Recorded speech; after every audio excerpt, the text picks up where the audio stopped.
Assalamu alaikum. Welcome to this episode of Second Home. Today we are celebrating the 16th anniversary of the Indian Business and Professional Council. Its chairman, Mr. Anant Kapadia, has invited from India the Member of Parliament and a globally recognized speaker, Dr. Shashi Tharoor. So stay with me for a heart-to-heart conversation with Dr. Shashi Tharoor.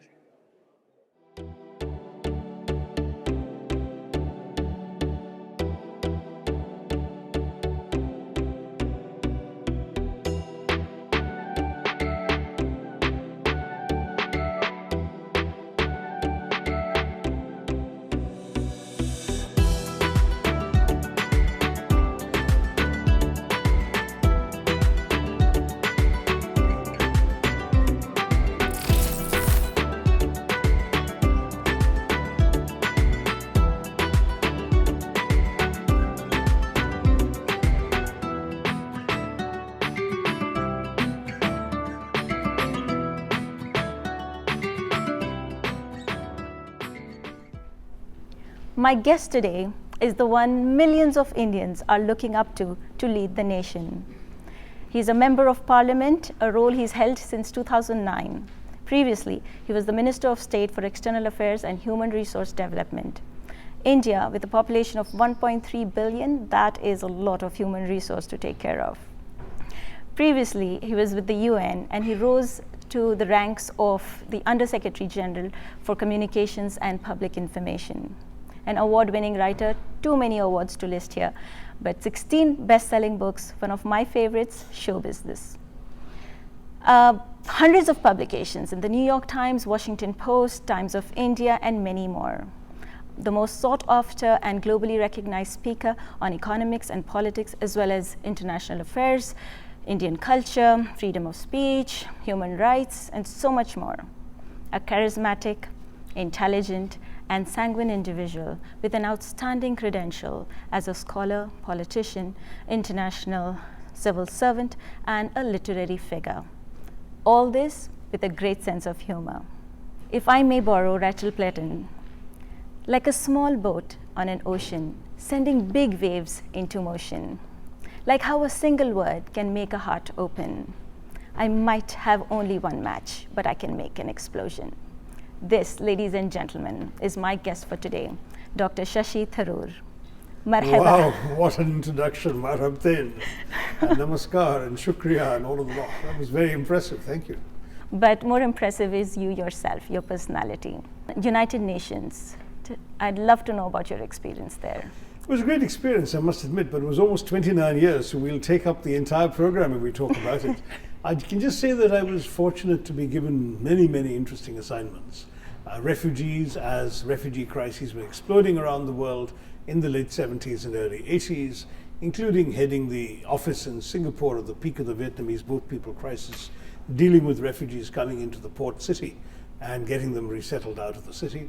I then had an extraordinary 6-7 years dealing with the Yugoslav civil war in the peacekeeping department at UN headquarters, going back and forth in the middle of the war zone, extraordinary work.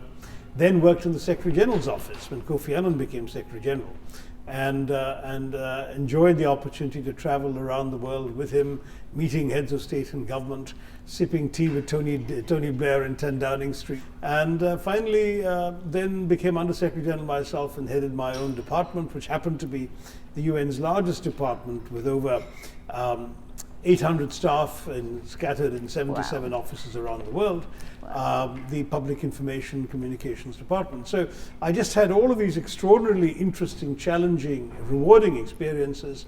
At the end of it, I was nominated by India to be their candidate for Secretary General, lost fairly narrowly to Ban Ki-moon, but, you know, as they say, Groucho Marx used to say, close but no cigar. So I didn't get the cigar, I left instead, and came into India, got into Indian politics, and have now been elected 3 times as Member of Parliament for Thiruvananthapuram, the capital of Kerala. So it's been quite an interesting journey, exactly. But coming from the United Nations, where you work with so many different nationals, and you're now in Kerala, was it difficult for you, and did you face any resistance from the people there? You bet. Especially from the politicians who felt that they had worked hard to get something that I had got, having had a totally different life. And there was an understandable level of resistance and even resentment that I was there at all, which I don't blame them, because ultimately in India, politics has become a sort of lifelong profession. Unlike many Western democracies, where people may have successful careers elsewhere and then come into politics, in the case of India, the overwhelming majority, 99% plus of our politicians, start off in student days and do nothing else but politics. It is their career. And they naturally had some sort of perception that it was, shall we say, not entirely fair to them that I was able to come in my early 50s, having worked around the world, and then suddenly take a ticket to contest an election that many of them would have loved to have contested. What did you do to overcome that? Well, I don't know, because I'm not sure I've still overcome it. But all I can say is that what I've done is to be the best possible and most sincere possible political candidate, representing the interests of my constituents, and that includes the party workers. I think also what you wear made a lot of difference, because if you adorn the people's attire there like you did. Oh, sure, no, of course one must, and speak the people's language and understand the people's problems, all of which are extremely important. So I did that, and I must say that if I hadn't been effective as a political representative, I wouldn't have been re-elected, not just once, but twice since then. So I've actually been now anointed as a 3-term Member of Parliament for Thiruvananthapuram, which is something that I look back on with great pride, because nobody has served more than 12 years as a Member of Parliament for Thiruvananthapuram. Wow. And I'm now in my 11th year, so we'll see if I can break the record.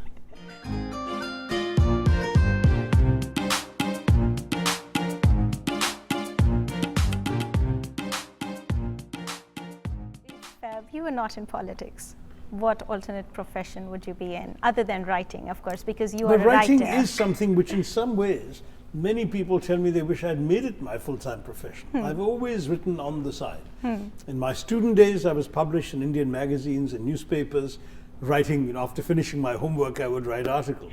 When I got into the United Nations, I began writing, again, newspapers and so on. Finally, I thought, I'm writing everything that is tossed out with the day's trash. Why don't I write something that will last a bit longer and write a book? And my first novel, The Great Indian Novel, came out, in fact, while I was serving in the UN in Geneva. So in many ways, writing was something I did for pleasure rather than as work. And I still remember many years later when the book you were kind enough to mention, Show Business, became a bestseller in America and got very, very flattering reviews in the New York Times, which they put it on the cover of their book review, and in the Washington Post, which named it one of the 6 best books of the year, and so on. When that happened, one of the reviewers I think it was the Washington Post, said, if only this guy would give up his day job and devote himself entirely to writing, what a great writer he might become, which is both flattering and worrying, because there was obviously the implication that I wasn't doing full justice to my talents, such as they were. And looking back on my life, I have to admit that's probably true, because I haven't written as much fiction as I thought I would when I began. And I've found myself doing much more non-fictional writing, because that reflects the nature of my life and preoccupations as well. Would you consider Bollywood? I've had a few amusing offers. I mean, not for anything very significant, but sort of small walk-on parts, which is the kind of thing that perhaps now one might be prepared to contemplate. But when I first came in, I remember a very, very famous Indian director who was directing a very famous star in a film, wanted someone to play the Indian foreign minister, and turned to me. And it was a small part, just a couple of minutes, a day's filming, but he said it was an important scene because whatever the foreign minister said would be repeated. There'd be flashbacks to his words. So his face would appear throughout the film at multiple points. So he was trying to tempt me into doing it. And I said, well, I'll need some control over what this character is supposed to say. He said, you can write your own lines, we won't interfere. So it seemed ideal in many ways. And then I consulted a friend, and he said, listen, if you really want to be foreign minister one day, don't play foreign minister today. And that kind of struck home because I was still very new to the world of Indian politics. And I wasn't sure what would cause offense to the powers that be and so on. So I declined. And having declined it, I ran into my then colleague in Parliament, Raj Babbar, who, as you know, is an actor. Yes. And Raj said to me, "You're crazy, why did you turn it down? After all, Hema Malini is in Parliament, and Jayaprada is in Parliament. There are Amitabh Bachchan has been in Parliament. Yes. Why would they have held it against you? You should have done it." I'm So I got with that him. advice. What can I say? I vehemently agree with you on your 4 E's of education: expansion, equity, excellence, and employability. Yeah. And of course, we need expansion, and with equity, I believe there is so much more. And if we can understand the power behind empowering a girl, I think it would be really neat. Well, girls' education has been one of my most passionate themes, both before I became minister in the education area and again when I was minister. I made a big campaign of it, made a dozen speeches about the importance of educating girls. But even at the UN, I had written about this and spoken about it. There's so many studies around the world that show that an educated girl is so much more empowered merely by the fact of having a few years of schooling, let alone somebody who gets to the ultimate level of a college degree. Right. So, and it's crazy that societies would disempower half their population. Why wouldn't they want to educate their girls? So I'm really pushing that very, very hard. And all the girls are standing right behind you. because we're a very big country. And let's say in a place like Kerala, where we have women on not just on a par in terms of numbers, but in terms of quality, output, grades, and so on, with men at all levels. And then you have a place like Bihar in northern India, where even the literacy level for women is lower than that of men, and substantially lower. And you realize the challenge is there. It's uneven, but you Yes. really have to push the message everywhere. Here we have suicide cases of children just under peer pressure and of academics or their parents are committing suicide. How do we get them to be emotionally intelligent or give equal importance to emotional quotient as well as intelligence? Well, that's not so much, the burden should not be on them, so adding it to the curriculum doesn't help. What we need to do is structure schools and colleges so that they have, for example, counselors, that there is a system in which students can go and see quietly off the record without it being known to everybody else that they need help because they're under tremendous stress or they're cracking up. Where if you see your friend is under a lot of strain and is muttering about committing suicide, that you can tell somebody in the school, please talk to this child because it looks serious. That kind of structure and that kind of ethos we don't have enough in our country. Indeed, the entire area of mental health is not sufficiently focused upon in India. And I do believe that it's one of those areas which honestly need a lot more attention, lot more empathy than we're able to give it. Could you comment on India and Kuwait relationship? Well, I think it's a great relationship. And even in the time since I was last here, the population has grown. I'm told there's something like 900,000 Indians now, almost 1 million in Kuwait, which is a remarkable figure given that the entire population of Kuwaitis and expatriates together is only a little over 4.5. So this is a remarkably large proportion of it. And I would like to think that these Indians are contributing to help make Kuwait what it is. Equally, I know from my previous visit that the Kuwaiti government officials and ministers I spoke to were very upbeat about the Indians. If they like them, they consider them honest, reliable, hardworking, committed, and people that were quite happy to have more of it. So all of that is on the positive side. Equally, I'd like to think that these Indians, when they come to Kuwait, that they come with respect for what Kuwait is, for the culture of Kuwait, for the ethos of this country, that it's, they have to behave as guests, and I believe they do. There's no real, from what I've heard, no major worries, incidents or problems of that nature. And I think that in many ways, the consciousness that their work is appreciated, they're contributing to building up this society and its economy, that again is what strengthens it. So I really believe that we can build even more on this relationship. Trade can certainly go up more than it is already. There's got to be more potential, particularly in scientific collaboration, IT, the IT field, and so on. I think we ought to explore very many more things that India can do with Kuwait and for Kuwait.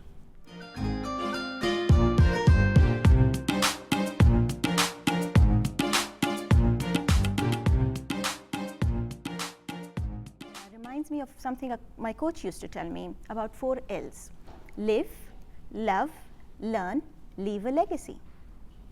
What would your legacy be? Well, I think I've tried to do all of those. Certainly the learning part I do every day. Yes. I always tell young people, you really never stop learning. It's not that you give up with your college degree or your high school certificate. You have to learn every single day of your life. But it's a new word, a new idea, a new insight, a new way of relating to people. Sure. And living is more than just, to live is man does not live by bread alone, the famous line. Yes. I think it's very important to understand that if all you're living for is that piece of bread, and why eat the bread in order to live so you can eat more bread, then in that case, what's the point? Why bother to live? True. Living is to be enriched by life and to enrich those around you with what you can contribute. So making a difference is the most important thing we can all do. And that final L of yours, the legacy, Leaving a legacy. I think certainly all of us, when we leave this planet, would like to be remembered for having contributed something beyond ourselves and something ideally that will last longer than ourselves. So I hope that is something that every one of us, there's no individual on earth who can't aspire to that.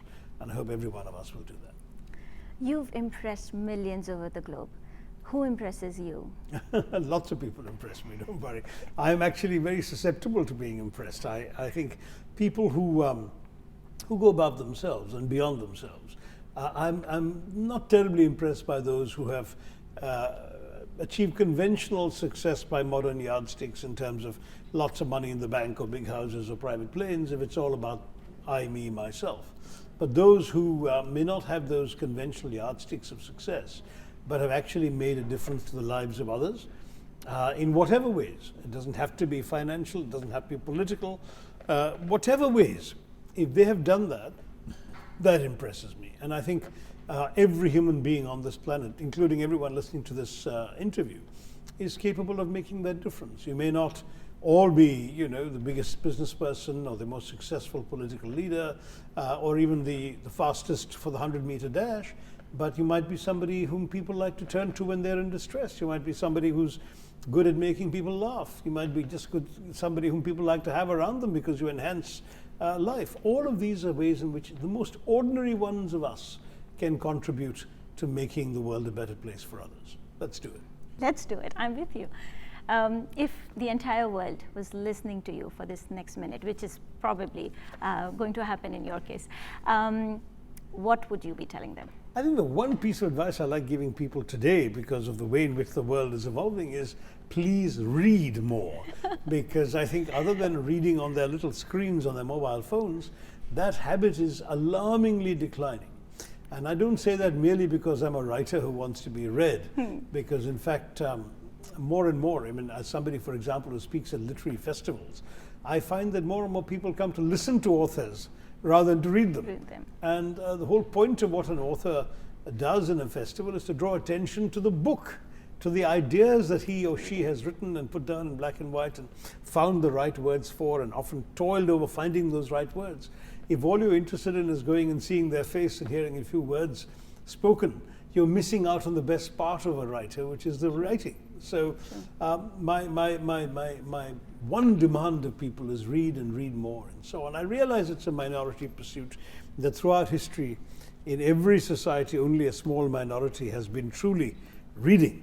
But that minority is shrinking, and I would like it to expand instead, especially as the world makes gains in literacy, in education, and so on. It should also be reading much more than it is. Great advice, and I absolutely agree, because I was just telling you about this, how I firmly believe that you're going to be the same person 5 years from now, except for the people you've met and the books you've read. So go ahead, read as many books. And there you have a lot of options out there, and you have Dr. Shashi Tharoor's books as well.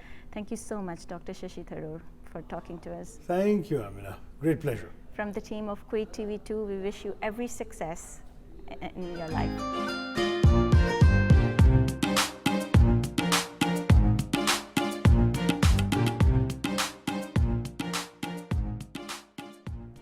I'm delighted to bring to you the ex-president, the founding member, and currently in the advisory committee of the IBPC, Mr. Tony Jesselman. Welcome to our show. Oh, thank you very much for having me here. So you've done so many things in Kuwait. You've achieved a lot here, living here in Kuwait. And founding IBPC was one of your another successes. Tell us about your intention behind forming IBPC. Well, you see, Kuwait, many of the people who first came to Kuwait, and amongst Indians and other foreigners, and who have become successful, it was because they started some type of business which grew as oil wealth came into the country, and as Kuwait, like many of the other oil states, grew very fast actually. So the foreign business people, many came just out as workers.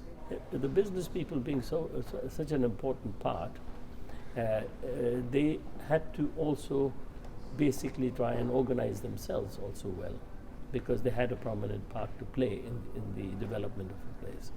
So the best way to get organized was to actually get together. We were not competitors as much as we were actually there to help each other. It's a very start of an economy. And therefore, getting together was a very, very important factor. I think you hit upon a very important principle in business, and they're teaching this in business schools. It's called the win-win factor, where you're not wanting to win at the sacrifice of the other. It's not a win-lose; it's a win-win, and you're talking about collaboration and working together, which is very important. Exactly. Now, you know anywhere. I mean, the Western type of businesses or economies have an important part to them, which is competition. With competition, you grow faster, because you have to try and find something new, something different in comparison to your others who are in the same type of business. But there are advantages in business where people have to get together and share their same problems that they might have, whether they are just political or economical or structural, so there are, even for the biggest competitors in the world, there are reasons for them coming together and actually mixing with each other. And out of that, many of these organizations are formed anywhere in the world. You have the chambers of commerce or business committees, as we might call them on one side. All of these are necessary there to still form some basis of organization of the society of business people, not the individual businesses themselves. You see? So you've got a double role to play. True. You've got your society role to play. Yes. You've got your own role to play too. So this is why these things form, and the Indian Business Council was formed very early, Right. because we did have so many Indian businesses, Yes. which were already here. I know what you're saying also, and this is another thing that you're trying to get into teaching people today. You said the right thing now about the win-win situation. Today's philosophy, which I have seen and which I have read enough about and heard enough about, is not to keep your information and things to yourself. Get together with the others and let them know what you know. Yes. Because if you open up like that, the others will open up and they'll let you know what they know, and you will learn from that too. So it's not, if you keep the thing to yourself, the others keep it to themselves too. This is one of the main things that today the business circles are coming out to be. Not only as before, just helping try to organize the society, but also to help each other in how to do business, which again helps the economy completely. You've been in Kuwait for so long. Do you ever see yourself packing up and going home? And if yes, where would it be? In our business, I'm the third generation already. Oh, wow. So I personally was born here in Kuwait. So Don't ask me where's home. Okay? Kuwait is home. Yeah. Home is where you're most comfortable. Now, having lived here a big part of my life, I studied abroad, but I basically, the youth was done here. And then after that, most of my working life has been here, and the rest of the Gulf, as our businesses are all over.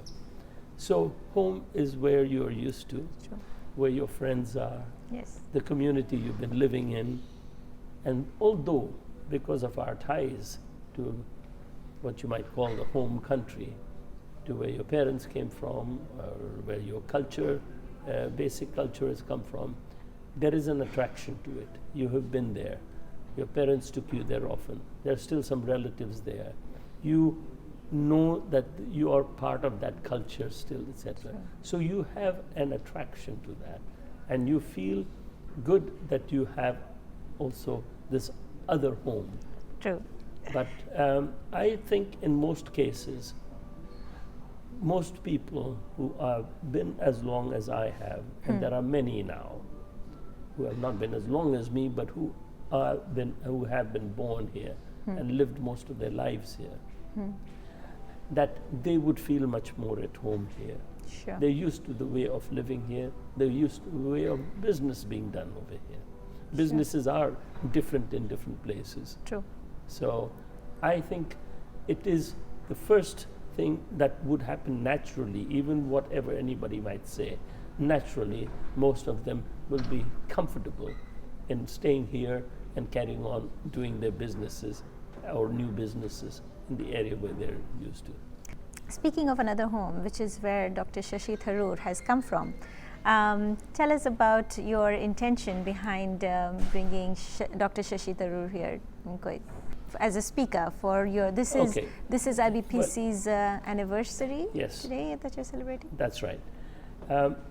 The reason for bringing people, prominent people here, one is that you want contact to the other home that you have, the country that you belong to, the culture you belong to, etc. Now, you being far away, you read or you see on television, you want to actually hear and want to see personally somebody who is prominent somewhere, Yes. or back from that country. Now, he is probably one of the most prominent personalities from Absolutely. India, and he is a very sought after speaker. An inspirer I know. and entertainer, as you might get. Absolutely. I mean, this event here has created huge waves here in Kuwait. Exactly. We are actually thankful that he has accepted our invitation, because I'm sure he's got invitation from bigger countries, from larger Indian communities, etc. Yes. But so we're very, very happy to have him here, and you are just about sure that there will be some inspiration and entertainment that you would get out of such a visit. Looking forward to it. Thank you so much for talking to us. Our pleasure.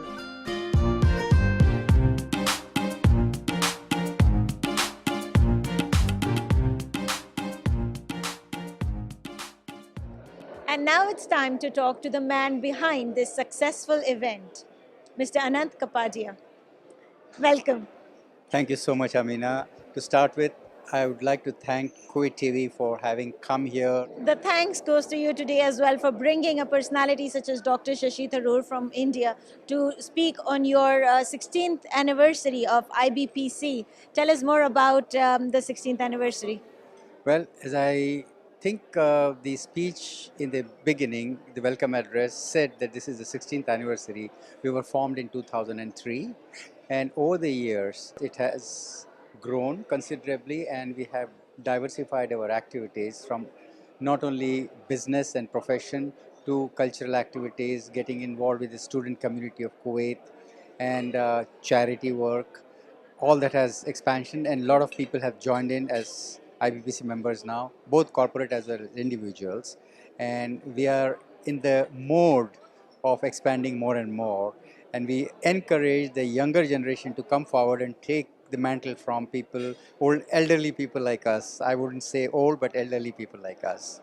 And I hope in future you'll see IBPC very different from what you see today.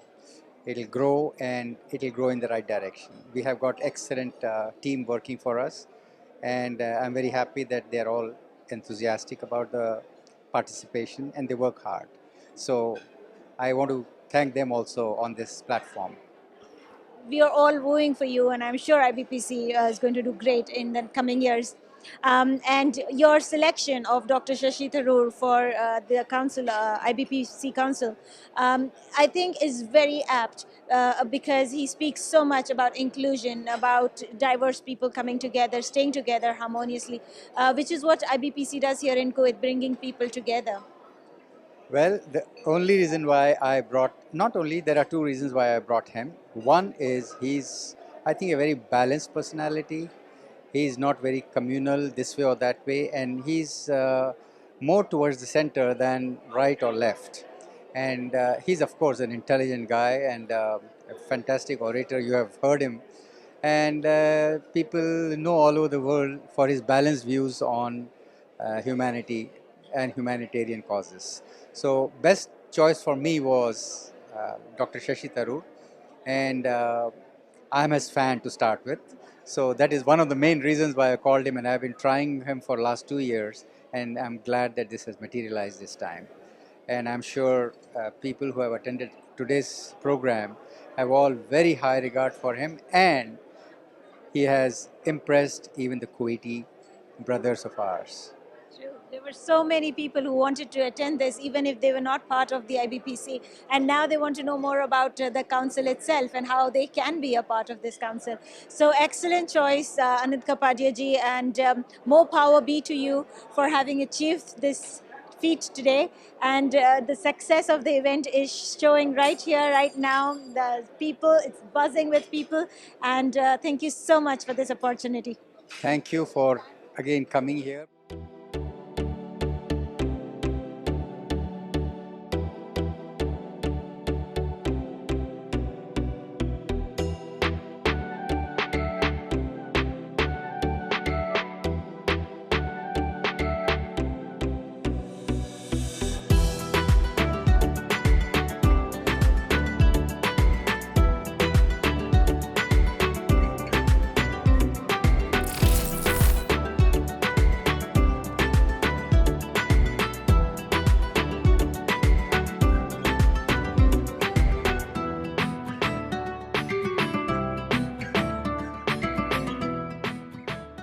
This is all we had for today, but I hope you took the most important lessons from this conversation.